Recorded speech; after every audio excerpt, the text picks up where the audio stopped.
আসসালামু আলাইকুম। তোমরা দাদাকে কেমন আছেন? আজকে আমি নওগাঁর ভাষায় আমার এই চুলার আত্মকাহিনী কমু।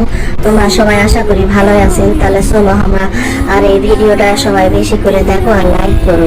আজকে আমি এই আমার চুলার আনবক্সিং করবো। ওরে বাবা, আর এই আনবক্সিং করার সময় আমার কিন্তু কি ভয় লাগছিল, তোমাকে তা কওয়া পাবো না।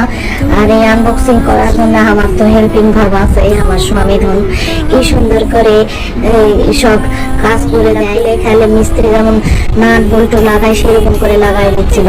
আর আমার বড় কিন্তু বিশেষ একটা ধন্যবাদ দেন, বাবা এত সুন্দর একটা চুলা আমার গিফট করেছে রান্নাঘরে। দেখা পাচ্ছেন আলহামদুলিল্লাহ আমার চুলার নতুন লোক।